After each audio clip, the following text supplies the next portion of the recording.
So let's talk about speeding up your dynamic programming solutions. We're going to dive into two really powerful techniques that can take your code from way too slow to incredibly fast.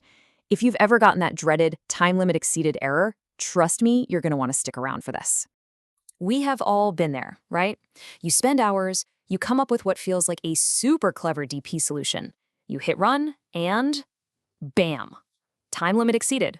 It's honestly one of the most frustrating things, whether you're in a coding competition or just trying to optimize a piece of software.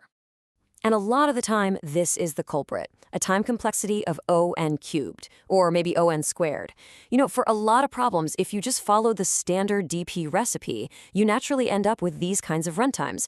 And as soon as your input size, n, starts to grow, it's just game over. Let's just call it what it is. You've hit the dynamic programming speed bump. It's that wall you hit where the standard, straightforward approach just isn't going to cut it. But, and this is the cool part, for a very special class of problems, there's a way to just zoom right past it. So this speed bump usually happens when your DP transition, the part of your code that calculates the answer for a new state based on old ones, has to loop through every single possible splitting point to find the best one. And when you have n items, that often means you're adding another loop of size n, which pushes your complexity right into that cubic or quadratic danger zone. So, what's the secret? How do we break through this? Well, it all comes down to a really neat property called monotonicity. It turns out that for these special problems, the best choice for that splitting point isn't random at all. Nope, it actually follows a super predictable, ordered pattern. Okay, let's get a little formal for a second. We'll call the best splitting point for any given state, say from index I to j, opt ij. This is that one specific value of k that gives us the minimum cost, our best possible answer. And the whole game here, the entire trick, is to exploit the fact that this opt value doesn't just jump around all over the place. It changes in a very structured way. And this right here shows you exactly why that matters. On the left, you have the brute force way. To find the best k, you check every single possibility, every time. It's slow and it's painful. But on the right, once you know that opt is monotonic, you can use the answer from a smaller problem to dramatically shrink the search space for the next one. This is where the magic really happens. We're not just working harder, we're working smarter.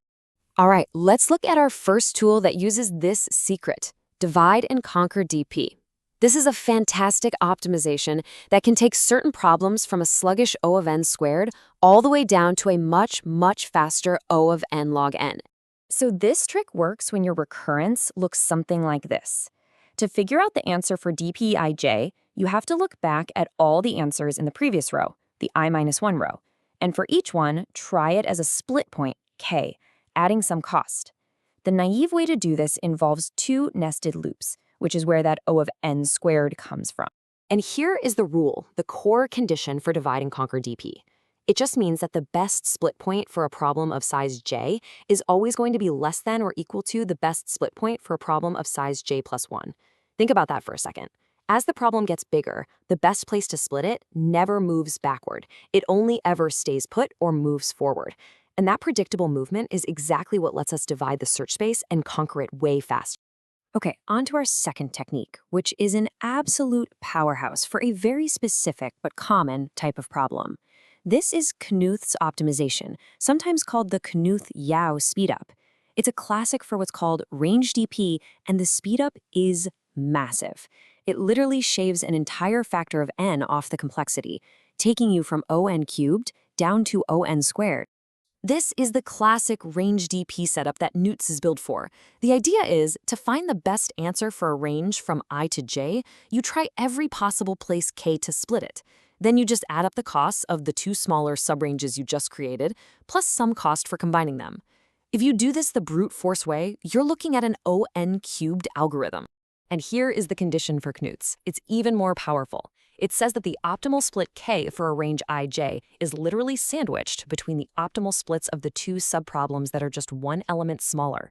This gives you an incredibly tight window to search for kn. Instead of searching the whole range, you're only searching a tiny little slice. And that's how we get that incredible n3 to n² speedup.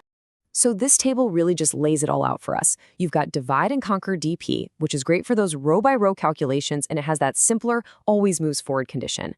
Then you have Knuth, the specialist tool for range DP, with that tighter, sandwiched condition that gives you a full linear factor speedup. They're two different tools for two different but very related jobs. Okay, so theory is great, but how do you actually spot these opportunities out in the wild when you're looking at a new problem?